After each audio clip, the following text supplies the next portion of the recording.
बड़े जोर शोर से भारत के महान प्रधानमंत्री, यशस्वी प्रधानमंत्री। अब मैं ये पूछना चाहता हूं, भूटान को 10,000 करोड़, मंगोलिया को 70,000 करोड़, बांग्लादेश को 15,000 करोड़, मॉरिशस को 5,000 करोड़, नेपाल और अफ्रीका के देशों को 39 अरब करोड़, सरदार स्टैच्यू को 3,000 करोड़, उद्योगपतियों का ऋण माफ करने के लिए 5,55,000 करोड़, मोदी की विदेश यात्राओं पर 25,000 करोड़ और बीजेपी का मुख्यालय का 350 करोड़, मोदी और बीजेपी के विज्ञान पे 5,000 करोड़, मोदी की सुरक्षा में 24 घंटे में 1 करोड़ रुपए दिन का खर्च कर रहे हैं और साल में 591 करोड़ 30 लाख रुपए आप खर्च कर रहे हैं। और पिछले 5 सालों में कुंभ के मेले में 15,000 करोड़ और यूएसए के प्रेसिडेंट ट्रंप को नमस्ते करने के लिए 100 करोड़। तो ये यशस्वी प्रधानमंत्री है।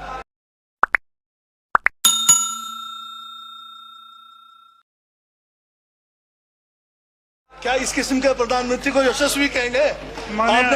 आपने जो है भारत को उच्चतम बेरोजगारी के दर पर पहुंचा दिया है।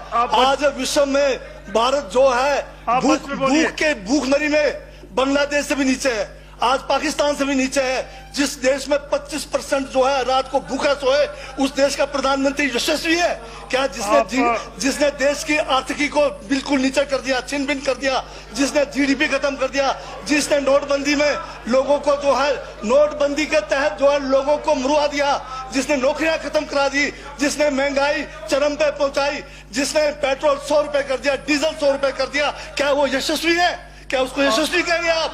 यशस्वी प्रधानमंत्री है आपका, जिसने भारत के सैनिकों को शहीदों की संख्या पिछले 30 सालों में सबसे ज्यादा है। क्या ये यशस्वी प्रधानमंत्री है?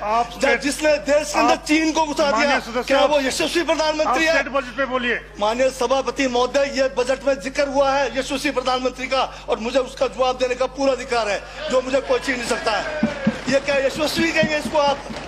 बहुत यशस्वी है। देश का जो है आज बिल्कुल देश को आर्थिक रूप से कंगाल, राजनीतिक रूप से कश्मीर से कन्याकुमारी जो अखंड भारत है वो खंड होने जा रहा है।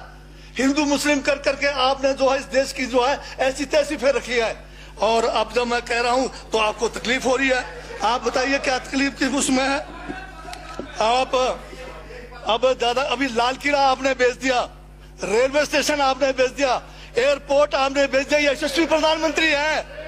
कोयले के खदाने आपने बेच दिया, रेलगाड़ी आपने बेच दिया, बंदरगाह आपने बेच दिया, बेकिस्मती जमीनें आपने बेच दी यशस्वी प्रधानमंत्री जी ने। और कहते हैं कि देश बदल रहा है, देश बिक रहा है। महाराज ये कहिए देश बिक रहा है। LIC तैयार है बेचने के लिए, IDB भी तैयार है, ये जो एयर इंडिया तैयार रखा हुआ है, BSNL बेचने वाले हैं, ONGC बेचने वाले हैं। छोड़ने वाले क्या? आखिर में ये देश को भी बेच के चले जाएंगे। क्या है उनका? एक झोला है, झोला लेके चल पड़ेंगे। ये है आपका यशस्वी प्रधानमंत्री। ये यशस्वी प्रधानमंत्री है। दाढ़ी बढ़ाने से टैगोर नहीं बन जाते। टैगोर के गुण लाने के लिए दोबारा जन्म लेंगे 100 बार, तब भी नहीं आएगा। हाँ, दाढ़ी बदल के और मेकअप करा के 15-15 लाख के, उससे कुछ होने वाला नहीं है आपका। हाँ बिल्कुल। और जो जहर आप लोगों ने जो है इतने सालों में इस देश के अंदर जो है आपने जो इस देश में बीजा है, ये कह के इस बात को समाप्त कर देना चाहता हूँ। बर्बाद गुलिस्तां करने को तो एक उल्लू काफी था। हर शाख पर उल्लू बैठा है, अंजामे गुलिस्तां का क्या होगा?